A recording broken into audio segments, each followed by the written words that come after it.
La deuxième ressource, c'est le fer. Alors, il y a des gisements de fer dans le nord du territoire et aussi à l'est de Darla, donc vers le centre du territoire. Alors là, il s'agit de gisements démontrés, mais qui ne sont pas exploités parce qu'on n'en a pas besoin pour le moment. Mais ce sont des richesses potentielles. Les traces de pétrole sont assez anciennes. Je crois que dans les années 50, avant Abraham Serfati, des ingénieurs ou des géologues espagnols avaient repéré des traces de pétrole, mais sans plus. Et Abraham Serfati a prolongé cette étude, mais sans apporter d'éléments nouveaux.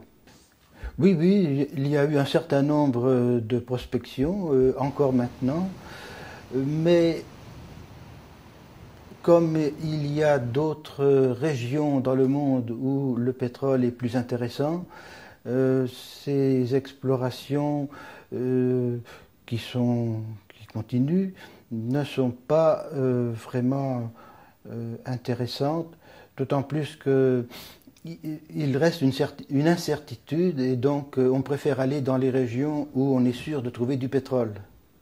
Et d'autant plus qu'il y a aux États-Unis, au Canada aussi, des ressources de pétrole, notamment dans les sables bitumineux, qui sont considérables et qui attirent davantage, sans parler de ce qu'on peut trouver sous le pôle Nord. Les réserves, là, seraient considérables. Alors, à côté de cela, celles du Sahara occidental sont très modestes et incertaines. Alors, la lutte armée a été particulièrement intense pendant 3 ans, de 1976 à 1979. Je crois que c'est une évidence, la résistance du peuple sahraoui existait avant que l'Algérie ne le soutienne ou avant que la Libye ne le soutienne. Le soutien algérien ou le soutien d'autres pays n'est que la résultante d'une lutte suffisamment développée, qui continue à se développer par ses propres moyens en réponse à sa propre dynamique. L'Algérie reconnaît la République arabe sahraoui démocratique en 1976, tandis que la Libye la reconnaît en 1980. L'armée sahraoui comprend de 10 à 15 000 hommes, ce qui donne un rapport de force avec l'armée marocaine de 1 contre 10. Elle possède aujourd'hui un armement moderne qui empêche en particulier l'aviation marocaine de s'aventurer à basse altitude au-dessus de la majeure partie des territoires libérés. Ces armements sont pour la plupart de fabrication soviétique et ont été vraisemblablement livrés par la Libye.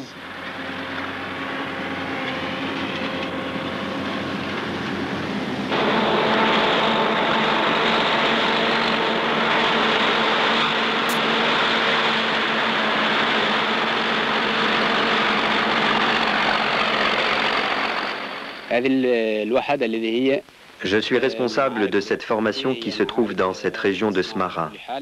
Notre mission est de surveiller et de contrôler Smara, qui est encore occupée par les Marocains. Au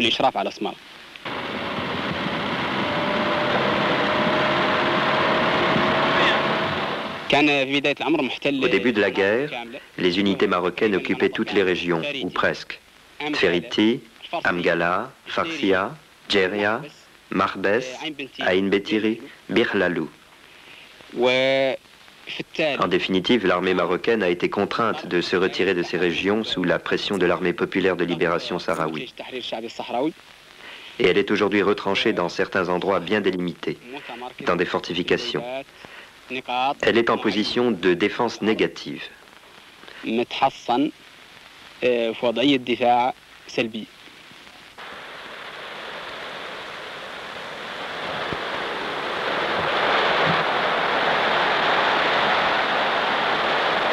Marbès est libéré en 1979. Les opérations se déroulent toujours de la même manière. Les colonnes marocaines s'enfoncent et elles se divisent en garnison. Les soldats marocains se retranchent dans des conditions très difficiles. Par surprise, les Sahraouis surgissent de leur cache souterraine et passent à l'attaque à toute vitesse à bord de leur Land Rover. Les soldats marocains fuient en désordre, abandonnant leur matériel. Cette tactique a permis à l'armée sahraoui de capturer de nombreux prisonniers, 2500 au total, qui sont régulièrement présentés à la presse internationale. Elle a pu également récupérer sur l'ennemi un stock de matériel militaire important, qui représenterait, selon eux, 80% du total des armes dont ils disposent actuellement. Depuis le début de la guerre, les Marocains ont perdu 8 Mirages livrés par la France et 15 F-5 américains.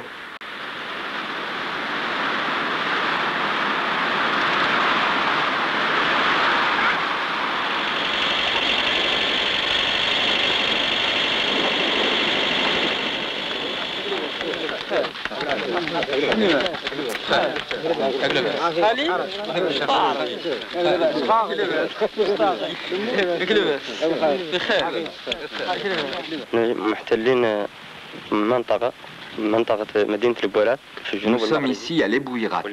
Cette région est située dans le sud du Maroc. Ces unités militaires occupent cette région pour la défendre. Elles ont actuellement l'initiative pour le contrôle de l'Ebouirat et de cette région du sud marocain. Cela veut dire que les forces monarchistes du Maroc ne peuvent plus circuler dans cette région occupée par les forces de l'armée populaire sahraoui.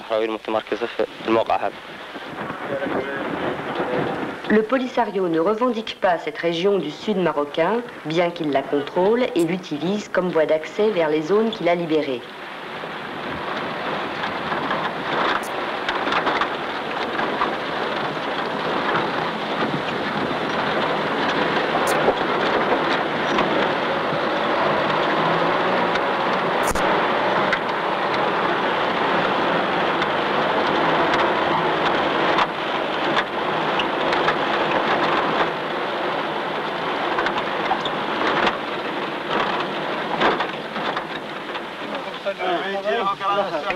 Avant de se replier, les troupes marocaines dynamitent systématiquement toutes les maisons, comme ici, à Jdelia. Les Sahraouis récupèrent les matériaux qui leur serviront à construire les équipements collectifs aux alentours des campements.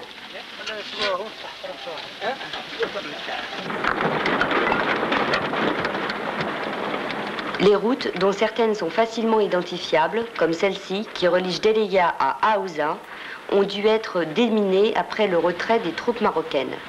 Le reste du territoire demeure très dangereux.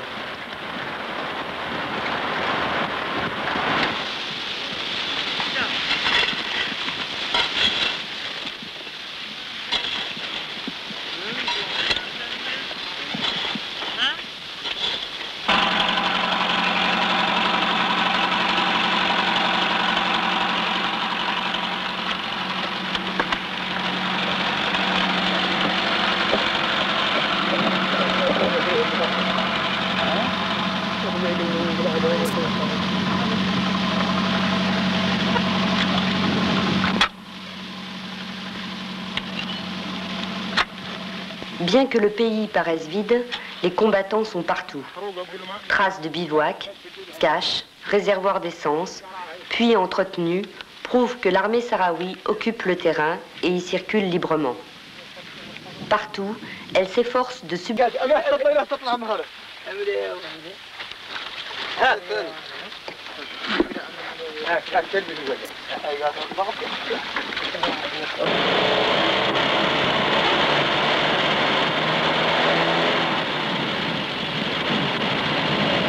زيت المراية والله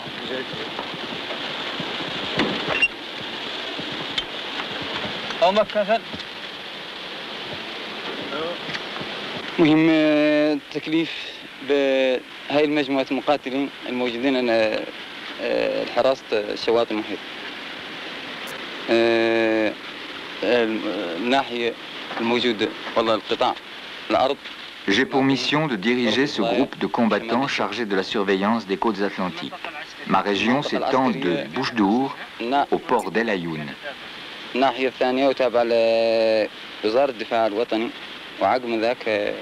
Nous sommes dans la deuxième région militaire délimitée par notre ministère de la Défense. Cette région fait partie des territoires qui ont été libérés depuis longtemps. Les combattants sahraouis ont été présents dans cette région depuis l'invasion de l'agresseur marocain jusqu'à ce jour. وهي الأرض كانت من بعد دخول الغزو المقاتلين الصحراويين متواجدين فيها لحد الساعة.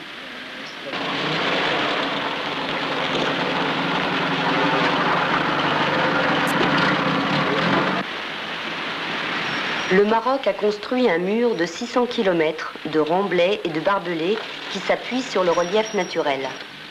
Protégé par des mines et par un équipement électronique de détection, il rend la tâche difficile au Polisario. Mais cette stratégie défensive risque d'être déprimante pour les troupes et pour l'État. Le Maroc ne règle d'ailleurs plus ses factures pour les armes, c'est l'Arabie Saoudite qui s'en charge. C'est donc une épreuve d'endurance qui est engagée et dont l'issue ne dépend pas uniquement des belligérants. Le peuple marocain, dont les conditions de vie empirent avec l'effort de guerre et qui a manifesté violemment à Casablanca, est sans aucun doute un facteur important qui peut accélérer la fin de la guerre.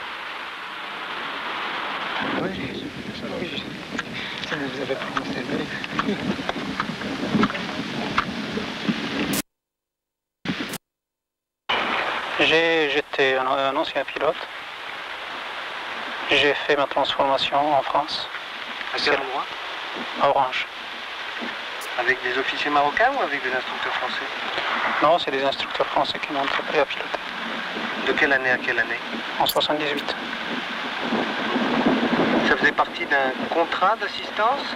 Oui. Qui était indépendant de la vente d'armes ou bien qui était dépendant de la vente des avions? Non, le Maroc, au moment où il a acheté des avions, c'est normal. Comme tous les pays au monde, on lui impose quand même des conseillers techniques. On lui impose quand même aussi la transformation. Il était obligé d'accepter ça. Sur le champ de bataille, il n'y a pas de Français. Donc en principe, les Français ne participent pas aux préparations de missions. Ils ne connaissent même pas le terrain de l'avion. Donc de ce côté-là, on est tranquille. En ce qui concerne la transformation et l'assistance technique à l'intérieur du pays, la Roumanie et l'Égypte, des Land Rovers espagnols et des chars fabriqués en France et en Afrique du Sud. Vous avez été au Maroc, vous avez tout vu, l'armement sophistiqué, c'est-à-dire les hommes, c'est pas ce qui manque, ils en ont par centaines, si vous voulez des milliers. Mais est-ce que ces Marocains sont convaincus qu'ils combattent pour quelque chose? Quand vous dites ces Marocains, vous parlez pour vous? Je parle pour moi aussi, d'accord. Est-ce que nous sommes convaincus que nous combattons pour quelque chose? Loin de là, d'ailleurs, la preuve a été faite. À chaque attaque, il y a des morts et il y a des blessés, il y a des prisonniers. Faute de quoi, ça? Faute de la débandade, faute de tout le monde se sauve dès la première attaque. Si on était convaincus, si j'étais personnellement convaincu, ainsi que tous les Marocains, nous ne serions pas là. Mais ils ne sont pas cons, ils sont convaincus comme quoi ils sont là pour une cause qui ne leur appartient pas, c'est tout. Ben écoutez, l'histoire nous a démontré que jamais les forces ou jamais une guerre n'a jamais rien réglé.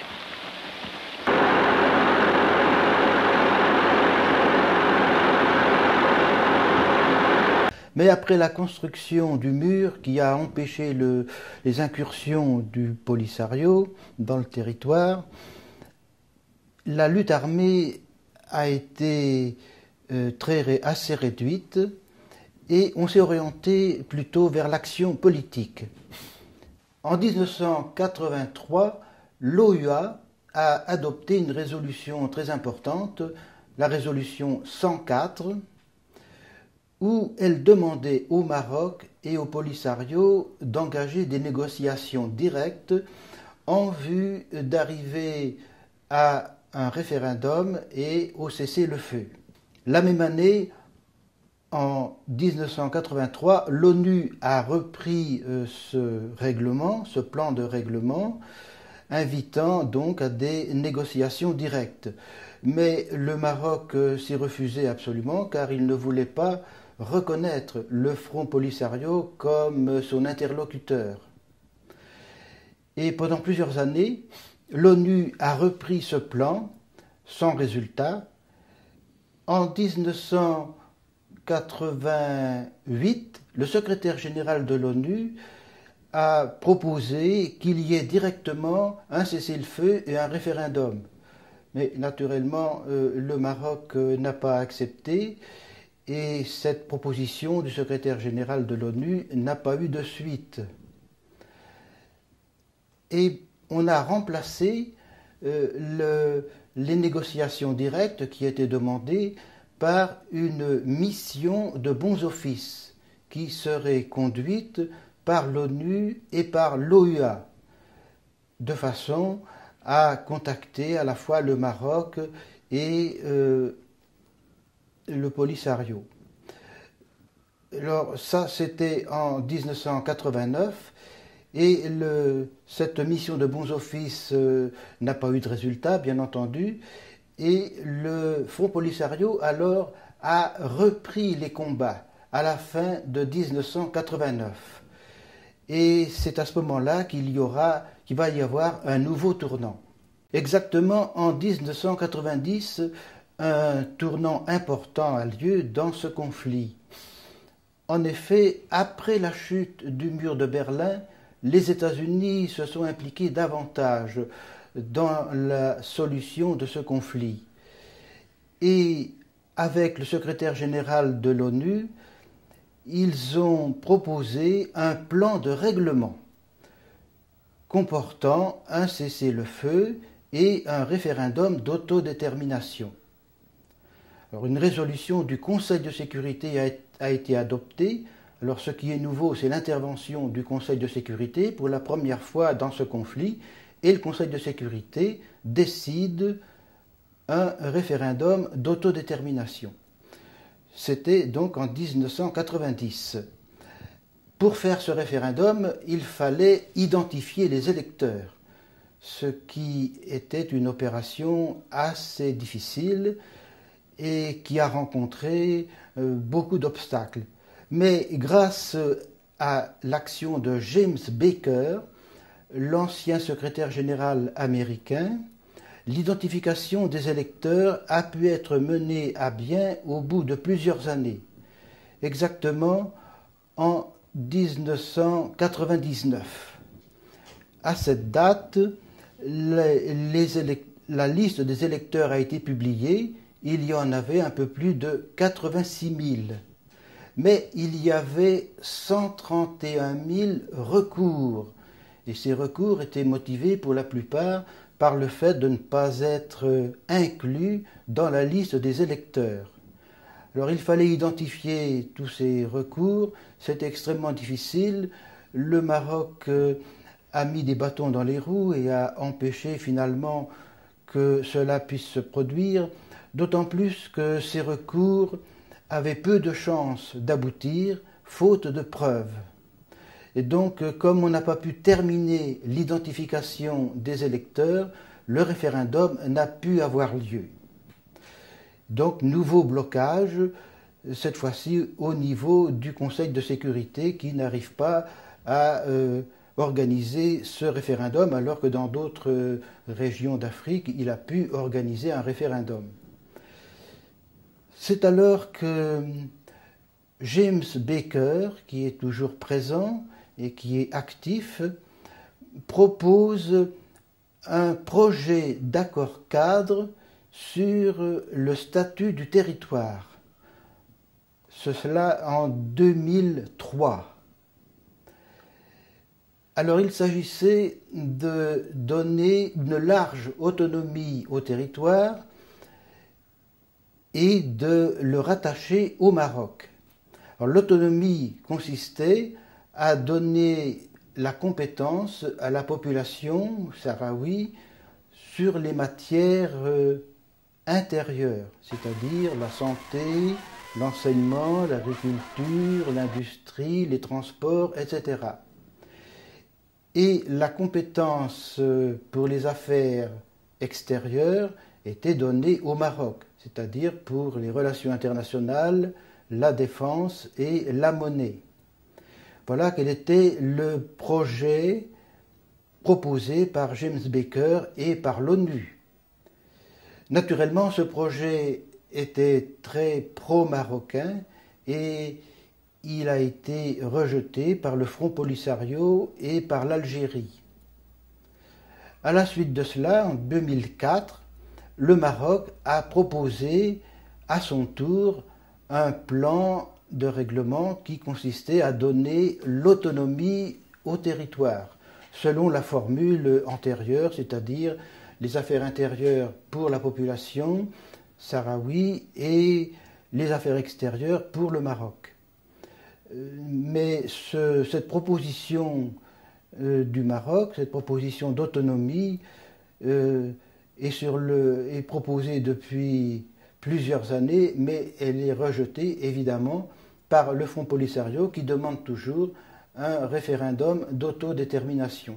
Et on en est là pour le moment, même s'il y a des rencontres et des discussions entre Marocains et Sahraouis, mais ces rencontres n'ont pas donné de résultats concrets et par conséquent, on est toujours dans un blocage, chacune des parties restant sur ses positions et les répétant d'une manière mécanique sans qu'on puisse avancer ni dans un sens ni dans l'autre. Alors le droit à l'autodétermination pour les peuples colonisés est un droit intangible.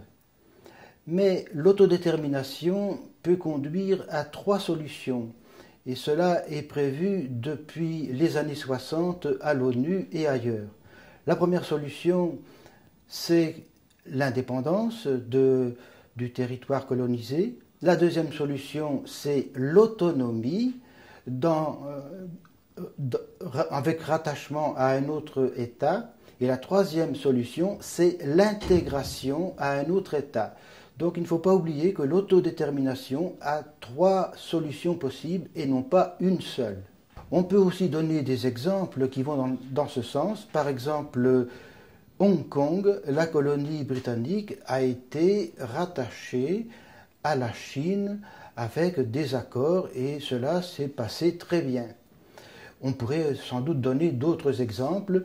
Donc il ne faut pas se braquer sur une indépendance qui d'ailleurs risquerait d'être illusoire dans les circonstances actuelles. Il faut tenir compte des circonstances concrètes de chaque cas. Et le Sahara occidental est un cas bien particulier qu'il ne faut pas aborder d'une manière dogmatique, mais d'une manière pragmatique. Il faut tenir compte des conditions concrètes qui existent au Sahara occidental et depuis une trentaine d'années, ces conditions ont changé considérablement. D'abord parce qu'une population marocaine s'est installée dans ce territoire. Le Maroc assure l'administration, la mise en valeur économique de ce territoire. Donc il s'est passé beaucoup de choses et on ne peut plus raisonner comme c'était le cas dans les années 70. Ouais. Alors l'ONU considère que c'est une guerre oubliée. C'est une guerre, un conflit oublié qui risque d'être marginalisé, ou moins de devenir secondaire, car il se trouve que le Maroc est installé d'une manière définitive dans ce territoire et il y a peu d'espoir qu'il change de position sur ce point. Et le Maroc doit aussi évoluer et montrer qu'il a des intentions de justice à l'égard de la population sahraoui. Et donc le Maroc doit aussi évoluer, tout comme les Sahraouis. Le Polisario doit également évoluer. Faute de quoi, c'est le blocage permanent, sans issue possible. Donc les deux parties doivent faire quelques pas en avant pour se rapprocher.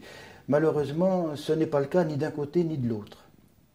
Le plan d'autonomie n'est crédible que si le Maroc donne des garanties sérieuses et prend un certain nombre de mesures, notamment libérer les prisonniers, éviter les discriminations en matière d'enseignement ou d'emploi et respecter les libertés fondamentales de la population sahraoui.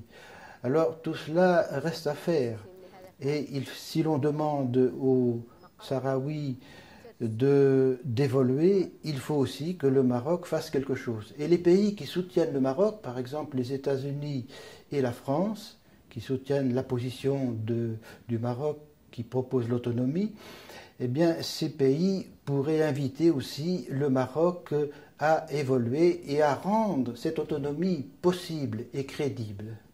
Il faudrait que le Front Polisario commence à examiner sérieusement ce projet d'autonomie et voir comment il peut se concrétiser pratiquement. Et bon, il le rejette par principe, mais il faudrait l'examiner et il y aurait sûrement beaucoup de précisions à donner et sans doute aussi des modifications. Mais cela, c'est un long processus qui n'est pas engagé et c'est pourtant vers cela qu'il faudrait tendre. Mais il faut considérer que le temps travaille pour le Maroc et contre le Front Polisario. En effet, le Maroc est installé dans ce territoire avec une population d'environ 200 000 habitants. Il met en valeur ce territoire, il l'administre, il y a des élections, etc. Donc le Maroc est là à demeure. Du côté du Front Polisario, c'est très différent. Et le temps travaille contre lui car il y a une certaine usure depuis une trentaine d'années, manque de perspectives, surtout pour les jeunes, des difficultés matérielles qui sont croissantes, par exemple pour la fourniture de denrées alimentaires ou de médicaments, d'où de sérieux problèmes de santé. Par conséquent, il serait temps d'envisager une solution. Laquelle? Cela ne peut être qu'une solution de compromis, d'autant plus qu'un élément nouveau important est apparu et s'est développé en Algérie et au Maroc, à savoir l'islamisme. L'islamisme complique la solution de ce problème et tend à le rendre secondaire, voire marginal. Et par conséquent, il faut tenir compte de ce phénomène à la fois pour l'Algérie et pour le Maroc. Solution de compromis. Cela veut dire que chacune des deux parties doit évoluer. Le Front Polisario pourrait examiner le plan d'autonomie, car il répond assez largement aux aspirations sahraouies. L'autodétermination ne signifie pas nécessairement l'indépendance. D'ailleurs, cette indépendance, dans les conditions actuelles, serait assez formelle et illusoire. Par conséquent, il serait réaliste d'y renoncer. Et accepter l'autonomie serait une chose qui serait positive et qui donnerait des perspectives. Mon regard a changé. J'ai évolué parce que les conditions, la situation dans le territoire a beaucoup évolué et j'en ai tiré les conséquences. J'ai pensé très longtemps, jusque dans les années 80, 90 même, que l'autodétermination pouvait conduire à une indépendance, mais j'ai évolué par la suite et j'ai plutôt pensé qu'il fallait tenir compte de la situation concrète et trouver une solution avantageuse pour chacune des deux parties, et y compris les Sahraouis qui ont besoin de perspectives, y compris aussi pour le Maroc qui a besoin de cette légitimité au plan international.